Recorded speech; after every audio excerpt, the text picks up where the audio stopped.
comes to the conspiracy, the smart city. Let's go ahead and go live. Welcome, ladies and gentlemen. Welcome to the Live Free Now show.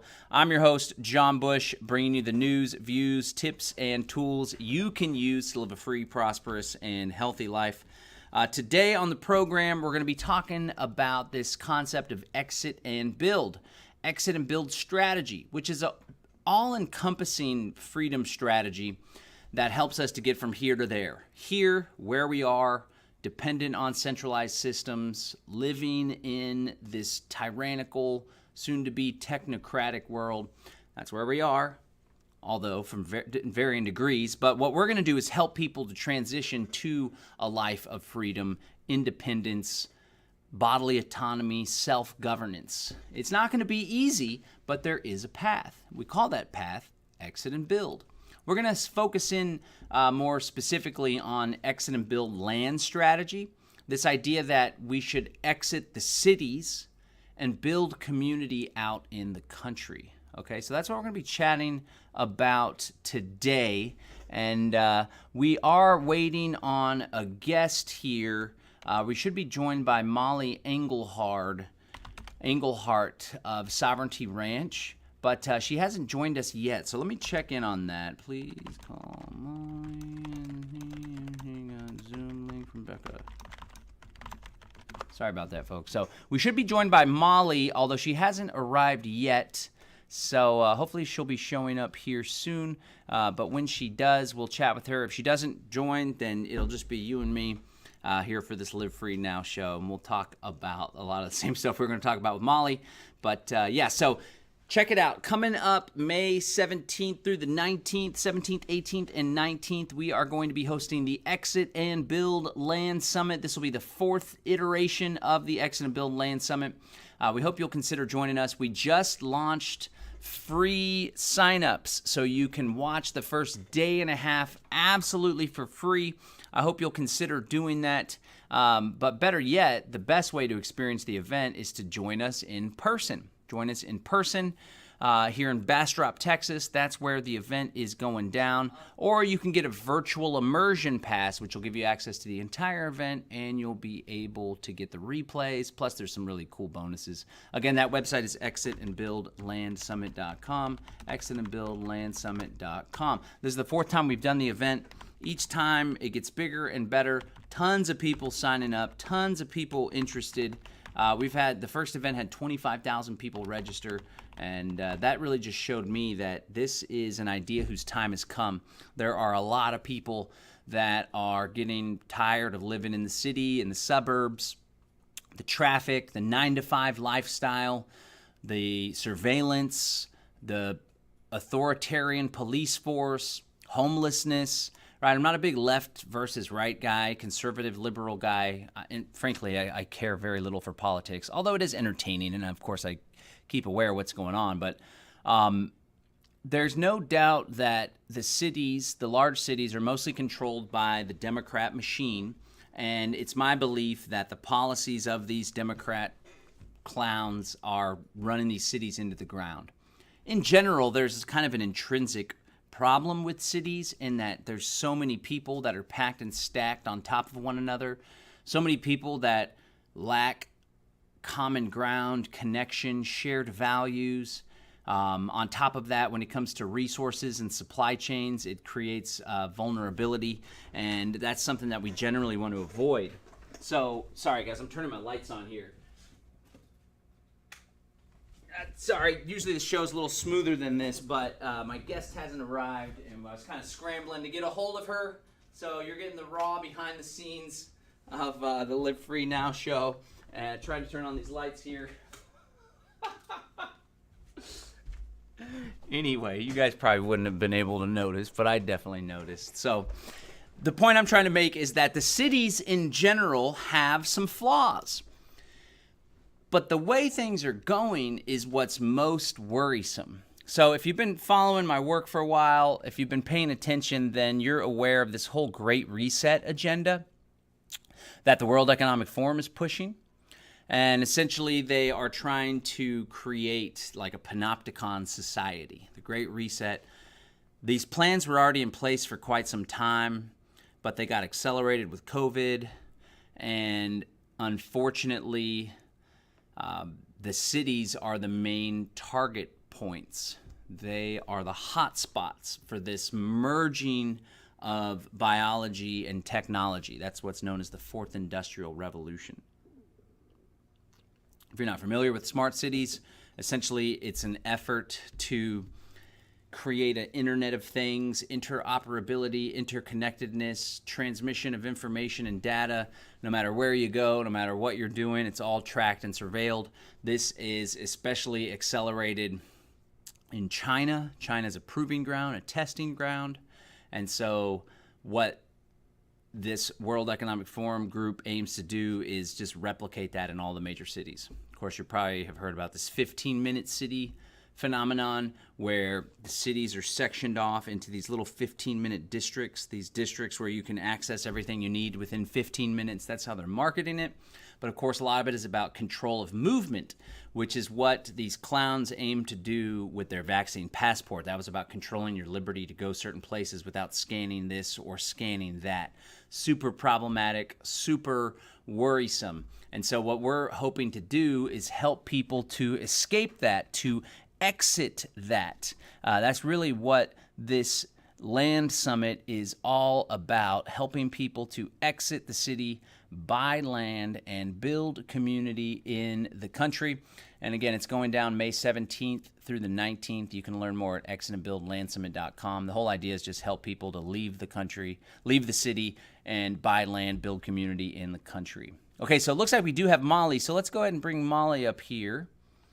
Let's bring Mollie up, and we will go ahead and start our interview with Mollie Engelhart of Sovereignty Ranch. Excited to have her on here today. She's also hosting an event called Confluence. Hey, Mollie, how are you? Can you hear me? Yep, now I can. Okay, good. About that, there was no link in the original email, and that's what my assistant copied into my schedule, and then I didn't see that. I was looking up email from you, and then I didn't see Rebecca's. I apologize, from last night. No worries. Okay, cool. All right, we got an audience watching, so let me go ahead and get the audio set up, and then we will go to our interview. Can you talk again for me? Yes, I can. I can talk for you. Excellent. Okay, let's get this dialed in. Okay, so thank you so much for joining us. We're really excited. I'm going to restart here. You're tuned in to the Live Free Now show. I'm your host, John Bush, bringing you the news, views, tips, and tools you can use to live a free, prosperous, and healthy life. And we're really excited to be joined by Mollie Engelhart. She is going to be talking to us today about this cool event they have coming up called Confluence. On top of that, she just moved here to Texas, the great state of Texas, and she is going to be sharing about Sovereignty Ranch and a lot of cool stuff she has going on in the world. So, Mollie, how are you? Thank you so much for joining us. I am so happy to be here. Okay, Thank cool. you for having me.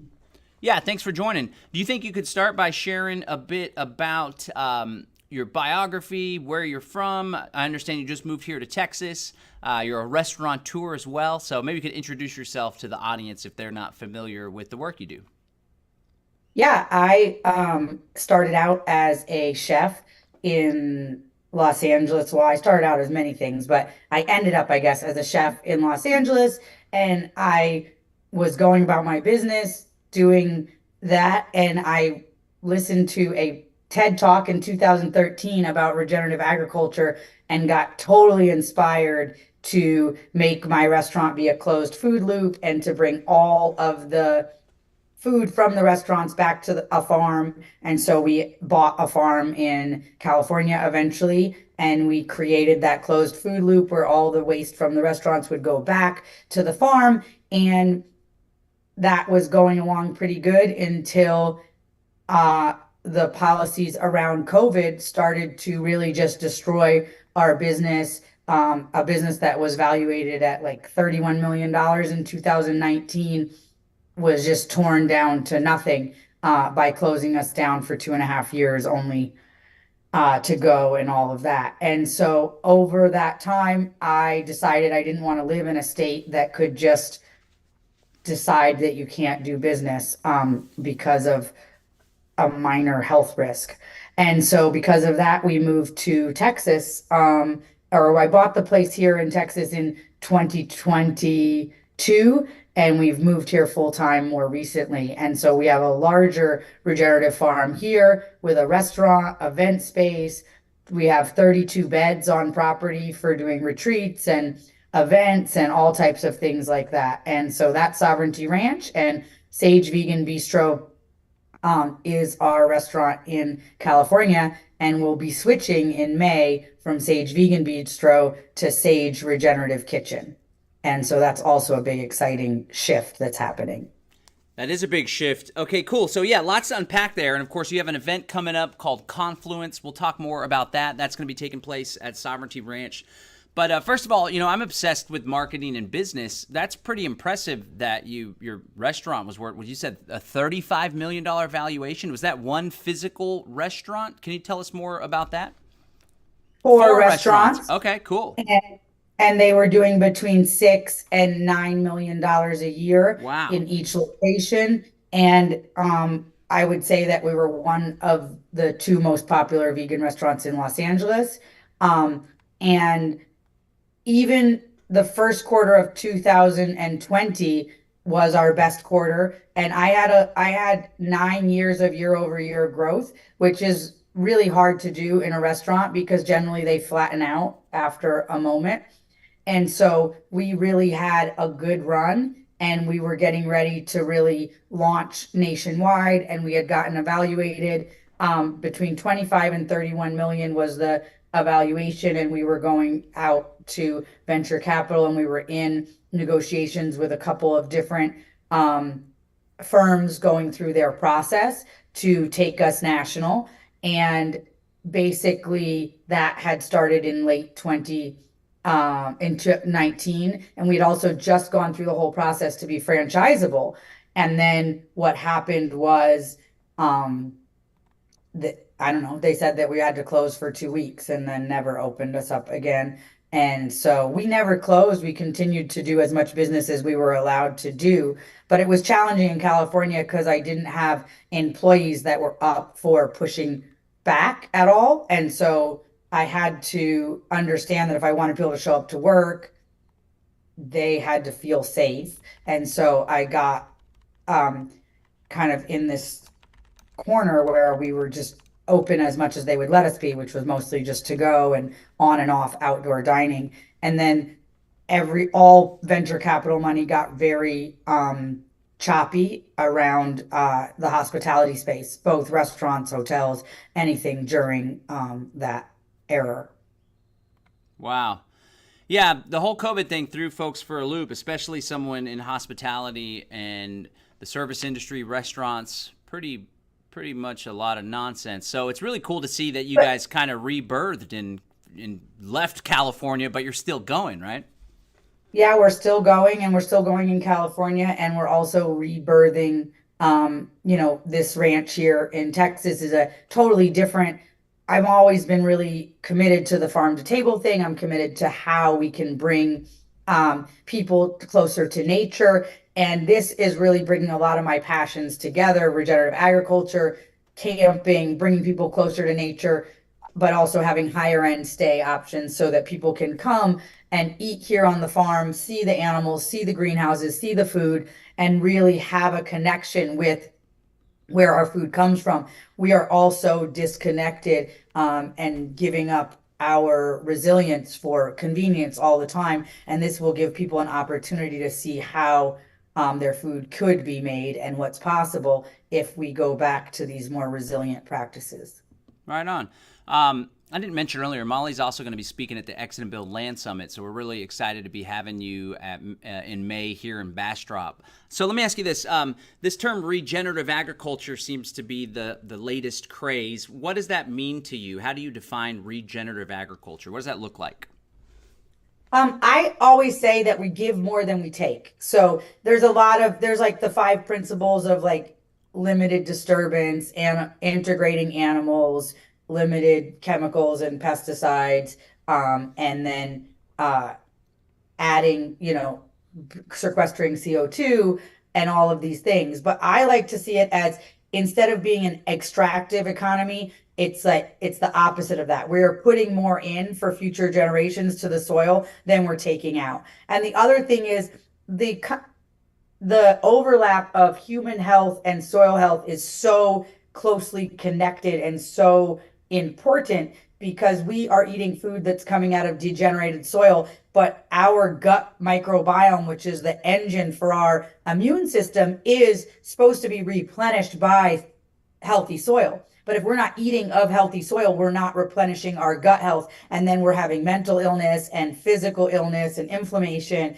and leaky gut and all of these infertility and all of these other things that are connected to our gut health. And the reality is, it's because we're not eating from healthy soil. So really, it's, are you making the soil healthier? Are you producing a really nutrient dense food? And are you making your land better year over year, or making it worse year over year? That's my definition, and that's what I like to live into for that. Excellent. So that's kind of an ethos you can ask yourself: is this activity making the land better for future generations, or are we doing the opposite? Cool.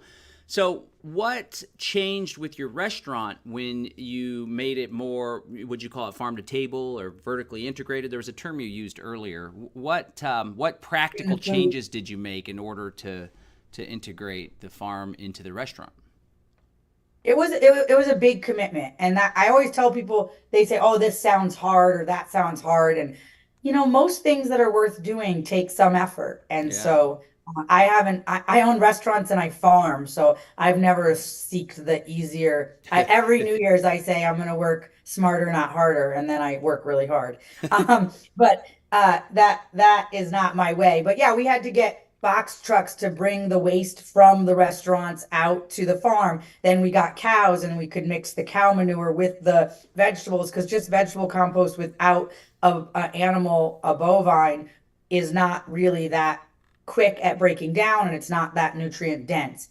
And so we got cows, and then we mixed the cow poop with the food from the restaurants, and we also fed pigs and chickens the food from the restaurants as another way to break it down. Then we turned that into compost, both vermicompost and aerobic compost piles. And then we would use that to put it back on our orchards, on our avocados, on our citrus, on our vegetables. And then those vegetables and fruit would go back to the restaurants. And the same with the grain from the brewery would go to feed the animals' poop would feed the land would grow the food, and the food would go back to the restaurant and the brewery. And so that is the circle in which we created.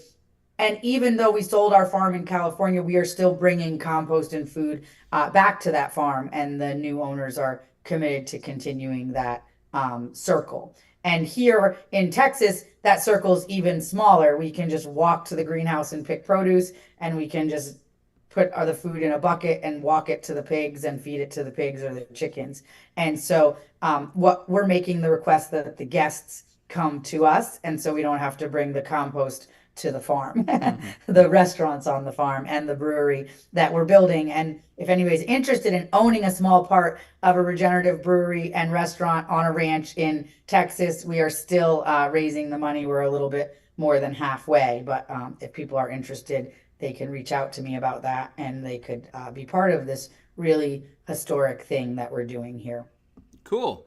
Yeah, and when people are seeking investments, oftentimes it's like just an idea that someone has, and you got to have faith in the idea. But I've been out to y'all's place, and you guys already got the ball moving down the field pretty far. So kudos to you guys for having built all that. We'll wait till you get here next week, because cool. The roads are paved. We've got way more. We got like 15 tiny houses going. Like, wow. It's definitely way bigger than what it was when you were here. Awesome. Yeah, it's always inspiring to see progress. We've been making some slow progress on our little 10-acre ranch. So my wife's parents are in town, and it's literally, we can't tell as much because we're in the thick of it. But when somebody hasn't been here for 3 or 6 months and then they come back, it's like, wow, you could see that a whole lot of work was put in. So kudos to you guys on that front. Let's talk about the whole vegan thing, right? So the restaurant was a vegan It, restaurant. Were you vegan as well? But now you added meat into your diet. Were animals integrated into the flow while it was still a vegan restaurant? I guess it's still a vegan restaurant now. What's the whole story there? Because the whole vegan thing and meat can be pretty controversial.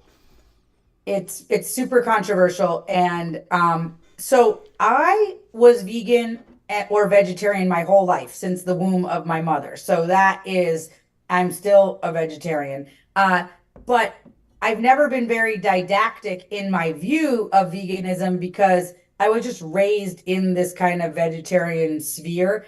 And I always said I was raised vegan, but I was on a podcast the other day and they asked me, well, what? And I was like, well, we always ate butter, we always ate yogurt. So I guess we were not vegan. My mom just didn't let us eat non-cultured dairy, and she didn't eat margarine because one time she made cookies and it turned to plastic. She was melting it and it turned into a solid piece of plastic that she could shatter by leaving it in the oven with the pilot light for too long on accident. Wow. And so she decided that she was never going to feed us margarine after that happened. And so we were raised kind of vegan, but we always had organic yogurt and we always had butter from like 5 years old on. So I thought that that was the right diet. Like I thought veganism was a path forward for humanity, and I was passionate about the environment, and I was, just going about my life driving a hybrid thinking I was doing my part when I watched that said TED Talk that I told you about. And it made so much sense. It was like obvious that the what this perceived too much carbon is what's missing from the top 8 inches of topsoil. And if we could just put it back in the topsoil, then there'd be no perceived too much carbon. And then I was realizing that methane, if we're really going to be upset about something in the atmosphere, which I'm not recommending bringing that fear into your body or your life, but if you want to be afraid about something in the atmosphere, methane is far more detrimental than non-methane. So, like carbon. So I realized that food scraps, it's not cow farts, it's food scraps that is the number one cause of methane. And then I realized I'm a restaurant owner and we're just throwing all this food in the landfill. And then I realized that, well, if I turn that food into humus for the soil, then we would have healthy soil, healthy food, and no methane and carbon sequestered. So that made so much sense. In this 15-minute TED Talk, I was like, la la la, because I had felt sort of the current climate agenda is just to make us feel impotent and helpless and that we don't belong. And so I all of a sudden we realized we do belong. We're an apex species on the planet, and we get to say, we get to direct, we get to have dominion over the earth. And that was the whole shift. But I still thought I was going to have this vegan farm and no animals were going to die. And that was a fantasy made in the mind of a vegan that was not based in reality at all. And once I started growing food, I realized we had to protect the food from rats or mice or whatever. And then you start realizing you plant new trees and you need to protect them from ground squirrels. And then you need to plow a field and you realize you kill all these animals. And then the neighbor's dogs come and kill your entire flock of sheep that were grazing. And you realize that nature is far more brutal than humanity ever will be. And so I just little by little realized it doesn't make sense. We can't have a zero death policy. Every bite of food that any one of us is eating is on the backs of death. If you're eating organic produce, it was fed with bone meal.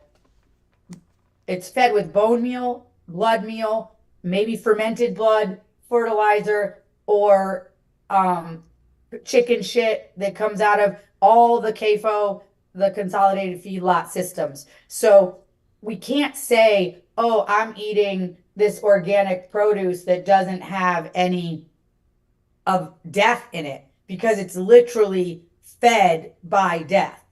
Really, to be alive is the privilege of living on top of the death of other beings. And that's true for plants, and that's true for humans, and it's true for all animals. We're all in this cycle. And to think that we could step ourselves outside of this cycle by eating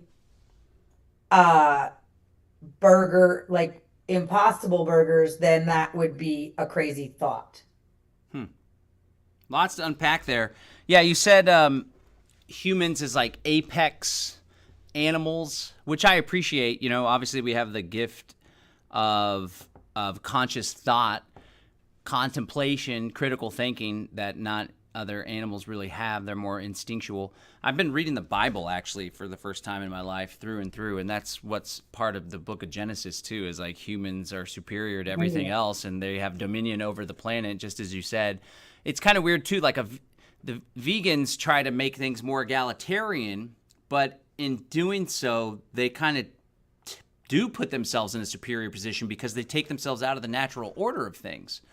But there's no taking, you can't take yourself out of the natural order. It's Yeah. impossible.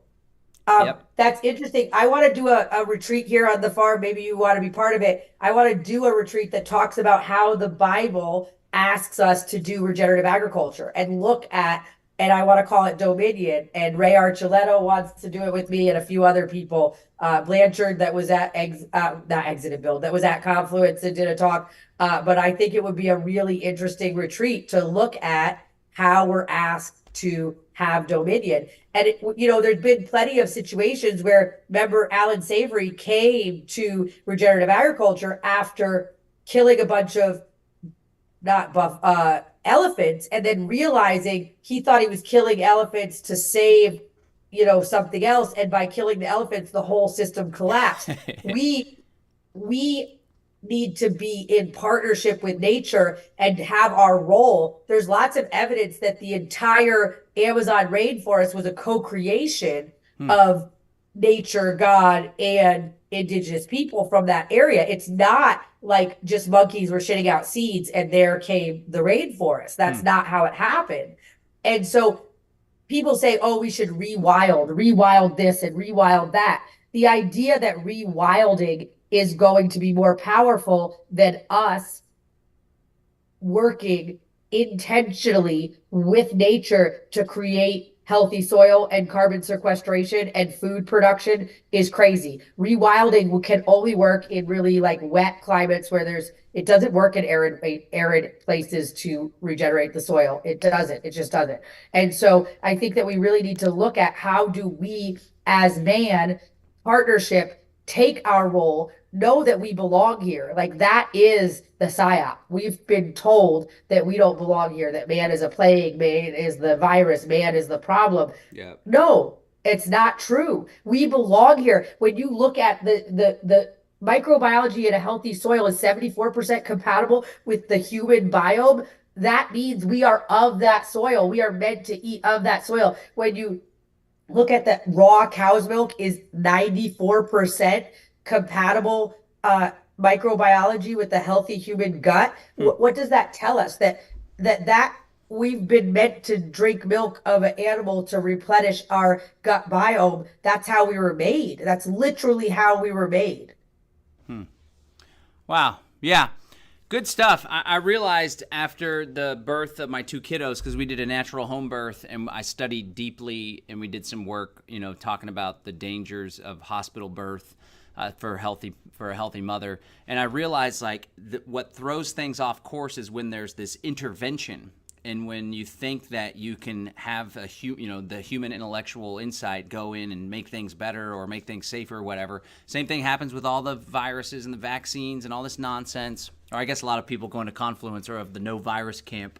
I haven't dug deep onto that one. But the point is, there's this natural order, and we as human beings can tap into that natural order. And, we can shift things like a river. We could shift the river to make our property more habitable or whatever it may be. But I think the problem is when we try to go against the natural order things, that creates tension, conflict, pain, discomfort, and oftentimes it has unintended consequences. But as you said with this whole climate thing, I think, I'm not a big Alex Jones guy, but I think he's right when he calls it a death cult. And that's what Elon Musk says too. It's really like we are carbon. It's totally natural. And it's more about, like you said before, like we shouldn't be here. We're some unethical species that's a parasite, when not no there are some parasitic people, corporations, and institutions, but it doesn't have to be that way. And I think that's what you're trying to demonstrate to people through the work you're doing.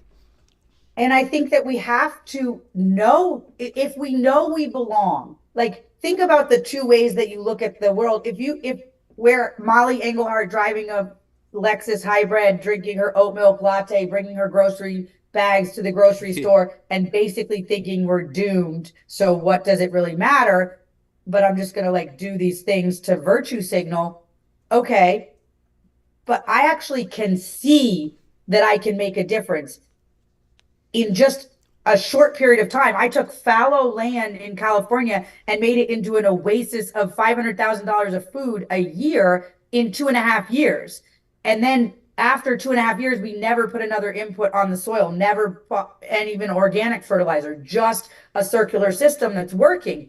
That is so much more empowering than be like, I need to drink oat milk because cow farts are killing us all. Like that, being able to see and be partners with nature and co-create with God, with nature, is so much more powerful than anything that we could do in that other mindset where we're just, I don't know, like apathetic, but trying to do these things. And when we think that we don't belong, then there's a self-hatred that we create. And then we're co-creating the fear mongering, climate change, everything is ending, rather than being part of the solution, which is a really powerful place to be. So I'm standing in, I belong here. This realm was made for us, and we can interact with it in a way that is powerful and making a difference, or we can interact with it as if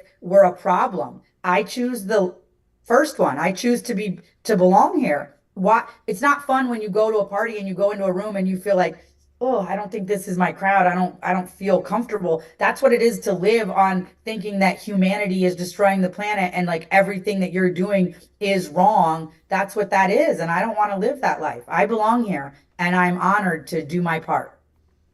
I love it. Yeah, and we've been given, or we evolved to have this incredible gift of intellect and critical thinking and the capacity to project into the future and build a desired future rather than just going along with some evolutionary programming or whatever. And we should use that gift instead of just, complain and be victims. So cool. Let's, before we talk about Confluence, because I definitely want to talk about that event, my lovely wife and I are putting on a workshop, Buy Land, Build Community, which we think is really important to get out into the country and to connect with your neighbors, to have intentional community.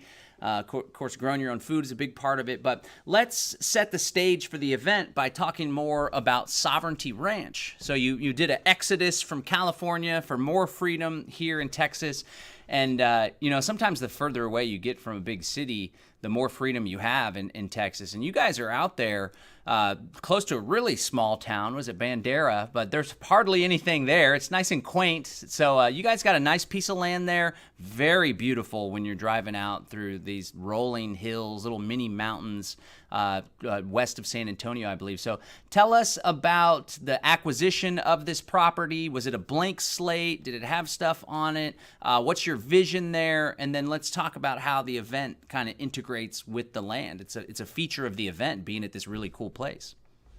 So I didn't have a specific place to want to be in Texas, but a lot of my community is in Austin and that moved to Texas. And so I did have a part of me that wanted to be close to Austin and wanted to be, I looked in Bastrop, I looked in Dripping Springs, I looked a lot of places.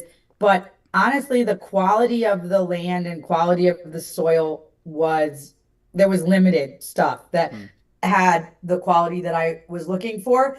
And I looked south of San Antonio. I even looked east of San Antonio. I really looked all around, and I had not been interested about this property. It seemed overpriced based on what was here. The house was only about 80% done, and it only had 2 bedrooms. It was 5,000 square feet, but only with 2 bedrooms, which was a very odd layout to do. And then I was really looking everywhere. And then I went way out to Utopia and we thought maybe we were going to buy out there. And we put an offer in. And right after we put the offer in Utopia, I woke up at 4 in the morning. My dad woke up at 4 in the morning from the Airbnb in San Antonio. And we both thought that we had gone to see this property just because it was nearby, kind of on the way back from Utopia. And we'd already decided to put the offer on Utopia. So we were looking at this property through the lens of we'd already made up our mind in a different way. And we both woke up in the middle of the night and we saw each other next morning. And my dad was like, I think we need to go back to Bandera and look at that one. And I was like, oh my God, I just woke up with that same conversation in my head. And so we came back and looked at this with fresh eyes, and it has 75 to 80 acres of flat tillable land, beautiful 8 foot deep soil on these hay fields. And then it owns all the mountains and hills around it. So it's this entire valley that belongs to us. And so I really think there's something powerful about having the water that's running off onto your property belongs to you, as well as the land that you're growing food on. And it's super rural. I mean, I think Bandera is like 83 or 84% red county. So it's pretty anti regulations, but nobody, even the most conservative people here, have no idea how bad it can get with the regulations. So I hope to really support the community and holding the line on letting regulations come in. But we did choose this place because the only regulations here is on wells and septic tanks, and nothing else has any regulations. And people said we couldn't grow food here. There isn't much people growing food around here, but we don't find that to be true. We're growing a lot of food, and we're going to continue to. We have about an acre under greenhouse. We have about a couple thousand fruit trees in the ground, 500 pecan trees we just planted, and a flock of sheep, a flock of goats, and a set of dairy cows. And we're also getting a grade A dairy permit, and so we can be selling raw milk here soon. And that is where we're at with this land. And the acquisition came after it was on the market for a year, so I was able to get some leverage to get them to come down a little bit because of that. Cool. So how many acres is it? It's just over 200, and I think 210 or 212, something like that. Right on. It's a big chunk of Texas. Cool. Okay, great. So this big event is coming up. I guess this is the second one. Can you tell us more about the Confluence event taking place this weekend, April 5th through the 8th? So, yeah, it's interesting. We bought this ranch, and there was a eclipse that was a ring of fire eclipse that went this way or this way across our property. And then there's this full total eclipse that went this way across our property. So we literally were like, X marks the spot. When we didn't know that when we bought the property. So we decided to do 2 mini festivals around the eclipse. And then I partnered with Alec Zeck, who me and him did a couple of other events together on my farm in California, sowing sovereignty events. And those were really about, people finding ways to be more sovereign, finding ways to be more self-sufficient. And we really forwarding that idea. This next one, the first one was really successful. Like you said, you were there. And now this next one, we're trying to do more workshops and less speakers just talking to the crowd so that we can get more intimacy, more people connecting and creating community. Because my hope is that the ripple effect of these events are that people go out and create and do more of what I'm doing for themselves. I'm not trying to be like the monopoly on anything. I really think we need a massive shift into local food systems. And so how do we create that? And that I'm hoping through these conversations of common law and terrain, and there's voluntarism, there's regenerative agriculture, permaculture, all these things that we're going to lead people into doing different kinds of lives. And that is my goal with these events. There's still tickets left. I don't know. I think the camping might be sold out. There might be one or two camping left, but there is still tickets if people want to come. It's starting on Friday and ending on Tuesday morning. We have a beautiful restaurant on site. We'll be serving all regenerative meat from the farm and a lot of vegetables from the farm, and then a lot of effort to make everything else organic, like things. It's not that much options in Texas, so it's been a big effort to make sure that everything is organic, that we're feeding to everybody. There's going to be movement classes, yoga classes, primal movement. There's going to be all different kinds of workshops and ways to connect and learn together. And I really think this is the time. People ask me all the time, like, when do we really need to start? And I'm like, right now, yesterday. We all need to start creating community, creating sovereignness, and creating ways that we can feed our families and care for each other moving forward. And this is a way to connect with people that are like-minded and educate ourselves. And there's a lot of different stuff going on in the schedule. So there's really, it's pick your own adventure. Excellent. Well, we're very much looking forward to it. Looks like the website is confluenceevent.com, confluenceevent.com, over at Mollie's Sovereignty Ranch in Bandera, Texas, April 5th through the 8th. Rebecca and I will be there, along with a bunch of other folks from our local freedom community and people coming in from all over, excited about all the speakers. So what's the website for Sovereignty Ranch? Because when you guys aren't doing events, people can come book like an Airbnb out there and work on the farm and visit the land with you guys. It's sovereigntyranch.com. And yeah, people could keep us in mind for, like I said, we have 32 beds on site, and by June it will be more than that. And we have, I think, 18 air-conditioned bedrooms so far, and more by June. And so we really have opportunities to do all different kinds of gatherings here. If people want to do a work retreat, a team building, it could be a baby shower, it could be a wedding, or a wedding here on the ranch, or it could even be a bachelor party or bachelorette party. We really can provide any of those things between the restaurants and the accommodations and this beautiful land. And we really want to encourage people to come out for whatever. Yeah, it could be a family reunion, anything. We can accommodate all of those things and serve you the highest quality food. Me and my husband are chefs by trade as well as farmers. And so we will really love to host you in any kind of event. Cool. Excellent. Cool. So Central Texas really is the place to be. We got Confluence, we got Sovereignty Ranch, all sorts of cool stuff going on. And of course, we got the Exit and Build Land Summit coming up May 17th, 18th, and 19th. Mollie will be speaking along with other permaculturalists, food production folks, land development people. Looks like you're all of the above, too. You're like the essence of what we're going for with the Land Summit. Tell me, what does Exit and Build mean to you?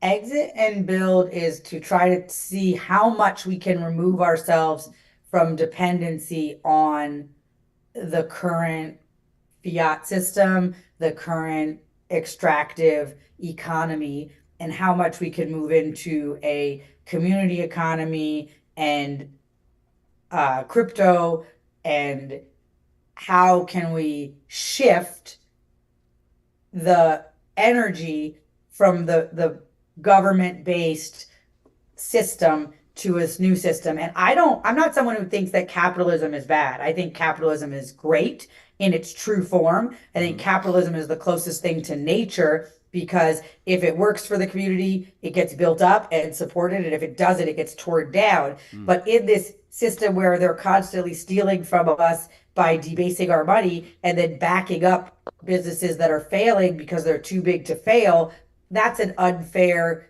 and that shouldn't even be called capitalism. So I really want to move to a more true capitalistic system and to exit from the fiat currency system the best that we can, and get onto land and have the most sovereignty around our food and our water that is possible. I want to be at in California, we were at like 90% of the food we were eating was from the land. And Wow. here it's lower than that right now, but I would like to get back to that level of high numbers. And that's what people say, why do you have chickens and 350 chickens, and you have goats, and you have sheep, and you have milk cows, and you have orchards, and you have greenhouses?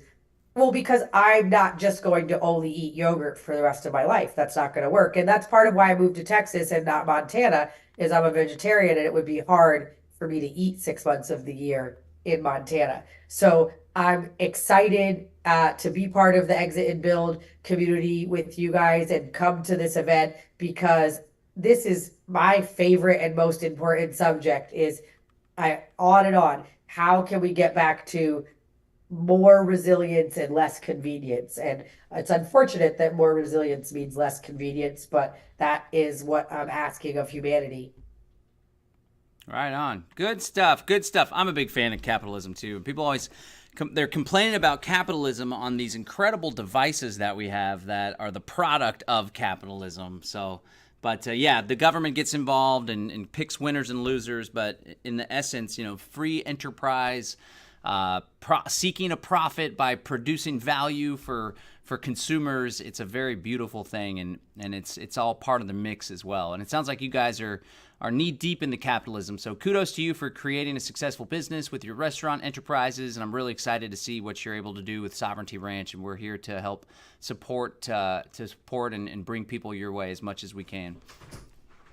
Thank you. Do you want to talk about how we're doing this the day after the Exit and Build? There's an opportunity to come here and Of have a lunch. course, yes. That's why if Becca was here, she'd be like, "Don't forget to talk about the thing." So she's at the house, Um, though. Yeah, for sure. So speaking of how we can support you guys and bring people your way to show off this cool thing that y'all have built, share a little bit about what we have in store. We're still ironing out all the details, but part of the Exit and Build event, everyone will be able to come to your place to check it out. So do you want to share what that's going to be about? Yeah, so the Monday after Exit and Build, if you're still in town, if you want to do something, there's going to be an additional ticket that can be bought that's a partnership with Exit and Build.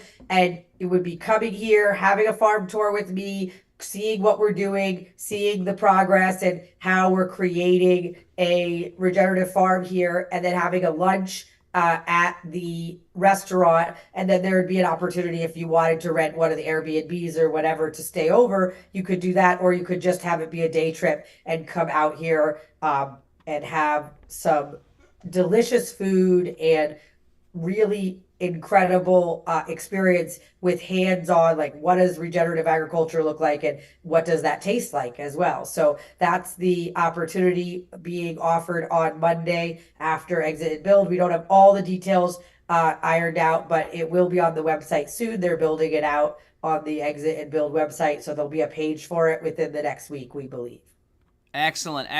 Hopefully sooner than that. So, yeah, you get your ticket to the Exit and Build Land Summit. You get the 3 days of the conference, but you're also eligible to come the day before. There's going to be some farm tours here in the Bastrop area. And then that night, actually, we're going to have an opening party at Alec Zeck's place. And then the following Monday, we hope that you'll join us out at Mollie's Regenerative Sovereignty Ranch. There's going to be all sorts of cool stuff going on there. So if you already got your ticket, expect some details on that sooner than later. If you haven't got a ticket, join us. We got Joel Salatin, Jack Spirko, Molly, Cynthia Tina, myself, Derek Bros, my lovely wife, a ton of really cool folks.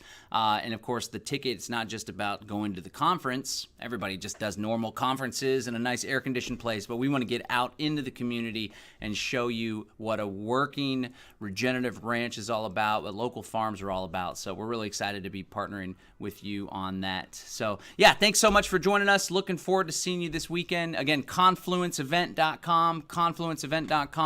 Come out for an event. And There's there's still still tickets. tickets. And there's also 1 day tickets. So if you already are doing something for the eclipse because you live here in Texas and you're like, oh, I wish I could go, but I've already got plans for the eclipse, you could buy single day tickets as well. And so you could just come out for the day, try the delicious food, be on the farm, and have a great day. You don't have to stay for the whole event. So we do have day passes available on the website as well. So don't get discouraged if you don't have the whole 5 days or 4 days available. Excellent. Yep. And then any other time you could go to sovereigntyranch.com, book a stay, go visit Mollie, eat some really great food. And I tell you what, it's really beautiful part of Texas. Texas is a huge, vast state, and there's these really nice, like, I don't know, would you call it a mountain range? Are those mountains? They're little mountains. Yeah, little mountains. They're not like the Rocky Mountains, but it's definitely hilly, and you get some amazing views. I mean, even the drive out to this place is a treat. So, some people are like grumpy about a long drive. I'm like, man, we're going to have some awesome views. Time it with the sunset, and you're in for quite the experience. So Texas is a great place, and there's a lot of great people in Texas. Mollie is one of them. Thank you so much for joining us today. We appreciate you. Thank you so much. I'm so happy to be on your show, and I look forward to seeing you this weekend and again in May. Exit and Build, get your tickets and come join us.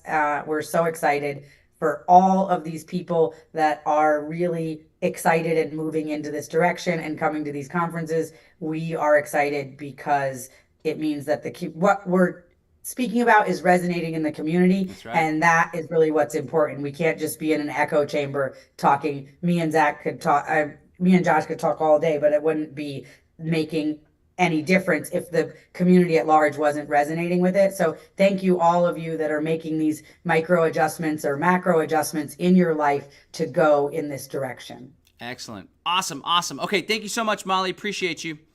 We'll Thanks, talk soon. bye-bye. All righty. There you have it, ladies and gentlemen. That was Mollie Engelhart of Sovereignty Ranch. She is working with Alec Zeck to put on the Confluence event. She's also going to be speaking to the Exit and Build Land Summit. We shared all the links. You can get your tickets to the Exit and Build Land Summit at exitandbuildlandsummit.com, exitandbuildlandsummit.com, confluenceevent.com. That's happening this weekend. And, of course, you can check out Sovereignty Ranch over at sovereigntyranch.com. Thanks so much for joining us, everybody. Peace.